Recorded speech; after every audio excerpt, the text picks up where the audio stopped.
आज जो हम डिस्कस कर जा रहे हैं टॉपिक स्ट्रेट लाइन को लेकर चल रहे हैं, उसके अंदर हम क्या करेंगे, आज हम angles between two lines in terms of their slope find out करेंगे। So welcome to your own channel DP classes. आप लोगों का अपने इस चैनल डीपी क्लास स्वागत है, लास्ट तक बने रहिएगा। टू लाइंस के बीच में एंगल्स कब बन सकता है? जब टू लाइंस आपस में इंटरसेक्ट करें तभी एंगल्स भी उनके बीच में बन सकता है।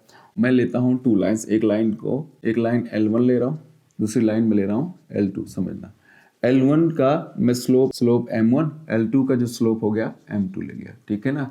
L1 पे जो एंगल इंक्लाइनेशन जो है एंगल वो अल्फा, और M2 पे एंगल मैंने बीटा ले लिया। क्लियर? ये चीज़ ध्यान से समझना। L1 लाइन जो होगी हमारी, टू लाइन्स होगी L1 L2, स्लोप हो गया M1 M2, ठीक है। इंक्लाइनेशन जो हो गया x एक्सिस के साथ, इंक्लाइनेशन विद x एक्सिस, मतलब x एक्सिस पे जो एंगल बन रहा है अल्फा और ये बीटा बन रहा है। क्लियर? अब डायग्राम में मैं इसको शो करता हूँ तो समझना ध्यान से। ये x, ये y, x dash y dash, ठीक है। अब टू लाइंस हैं, एक लाइन सपोज एक लाइन ये है, ठीक है, जो कि 90 डिग्री नहीं है, ये ध्यान रखिएगा। और एक लाइन सपोज ये जा रही है, ये एक दूसरे को कट कर रही है। क्लियर है ना?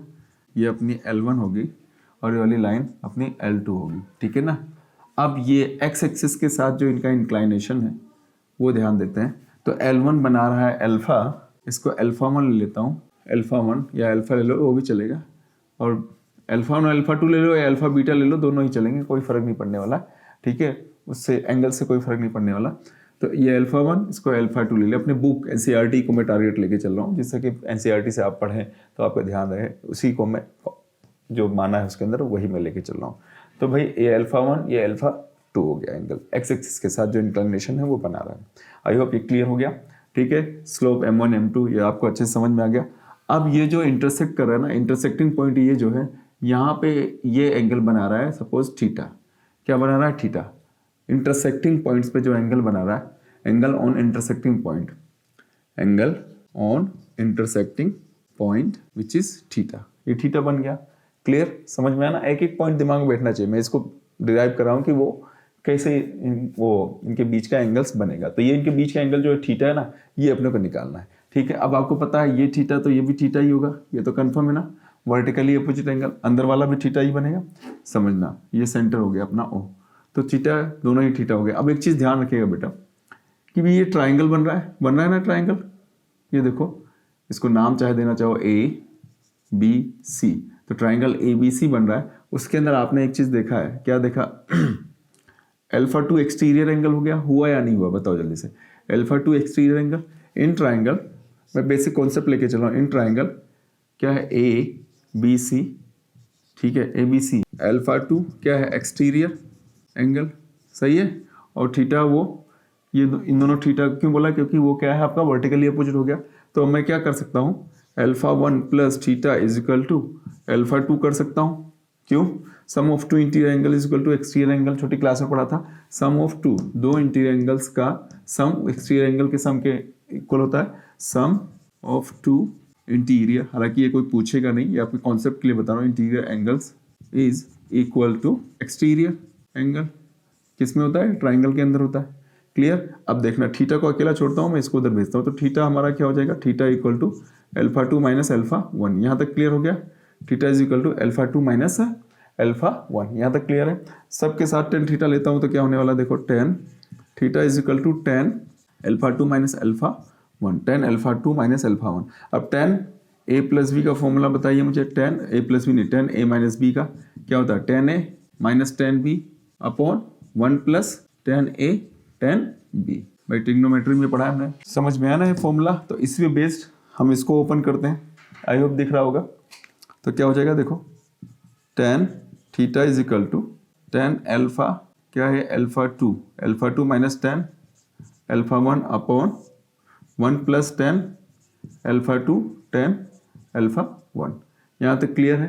अब आपको अब इंक्लाइनेशन अल्फा 1 हो गया। अब एक चीज़ पता होना चाहिए, अब हम कहाँ लें भाई? स्पेस तो बचा ही नहीं है, हालांकि अब डायग्राम का यूज़ नहीं है, तो मैं इस पार्ट को इरेज करके आगे बढ़ता हूँ। समझना, इसके ऊपर सुनना, ये तो है गया टेन थीटा इक्वल टू, देखो टेन अल्फा 2 टेन अल्फा 2 को हम लिख सकते हैं M2 slope, minus tan alpha 1 को हम लिख सकते हैं m1 upon same 1 plus m1 m2, ठीक है, m1 m2, ठीक है, ये m2 m1 है पर कोई नहीं, रेसिप्रोकल हो सकता है।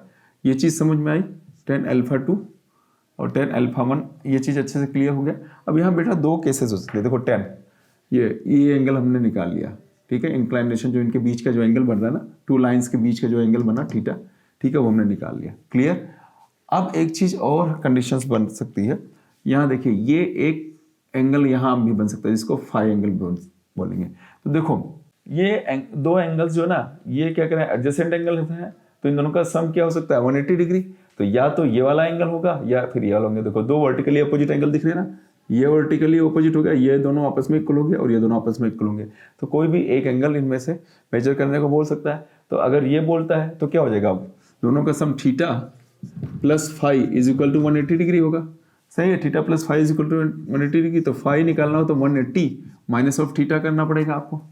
180 माइनस थीटा का मतलब क्या हो गया, tan phi is equal to, समझना ध्यान से, ये वाला पार्ट इरेज कर रहा हूँ, आई होप समझ में आ गया होगा, पॉज करके नोट कर लीजिएगा। 10 180 माइनस ऑफ थीटा, ठीक है, और 10 180 माइनस थीटा कौन से क्वाड्रेंट में आ रहा है बताओ, 10 180 मतलब यहाँ और ये यहाँ इस जगह आ गया, और इस जगह में 10 माइनस का तो 10 थीटा आ जाएगा, माइनस ऑफ 10 थीटा आ जाएगा। 10 180 minus theta is equal to minus of 10 theta, और 10 थीटा की वैल्यू आपकी ये रही। तो ये पुट कर दो तो 10 फाई क्या हो जाएगा आपका, minus m2 minus m1 upon 1 plus m1 into m2। यहाँ तक क्लियर, समझ में आया कि नहीं आया, पक्का। तो 10 देखो, तो दोनों केसेस में एक में नेगेटिव आएगा, एक में पॉजिटिव आएगा। अब पॉजिटिव कब होगा और नेगेटिव कब होगा, ठीक है। तो वी हैव टू केसेस, कौन कितने केस, टू केसेस, वो समझना ध्यान से। बस इनमें एक चीज़ नोट कर लेना कि जो नीचे वाली वैल्यू है ना 1 प्लस m1 m2, ये 0 के इक्वल नहीं होगी। यहाँ भी सेम वही situation, m1 m2 1 plus m1 m2 is not equal to 0। ये चीज़ क्लियर होना चाहिए। अब समझना इसमें टू केसेस क्या बन रहे हैं वो हम देखते हैं। अच्छे से बच्चों इस चीज़ को समझ लेना, क्योंकि थोड़ा सा आपको बोरिंग लग रहा होगा बट कॉन्सेप्चुअल है, तो दिमाग में बिठा लेना ये चीज़। There are two cases, case first, ठीक है, केस फर्स्ट क्या होगा, 10 theta is equal to m1 minus m2 upon m1 1 plus m1 into m2। ये क्या होगा, इज पॉजिटिव, ये पॉजिटिव है। तो उस केस में क्या हो जाएगा आपका, थीटा जो होगा, थीटा भी पॉजिटिव होगा, ठीक है, 10 थीटा पॉजिटिव तो 10 थीटा भी आपका पॉजिटिव बनेगा। ये पॉजिटिव का मतलब ये होगा ऑब्ट्यूज एंगल। और जब 10 थीटा आपका जब नेगेटिव होगा, उस केस में क्या होगा, 10 थीटा जब नेगेटिव मतलब माइनस की वैल्यू इसके साथ में लग जाएगी केस, तो उस केस में आपका थीटा तो जो हो जाएगा, थीटा जो हो जाएगा वो एक्यूट एंगल बन जाएगा, एक्यूट, और जो फाई है वो आपका ऑब्ट्यूज हो जाएगा, ऑब्ट्यूज एंगल होगा।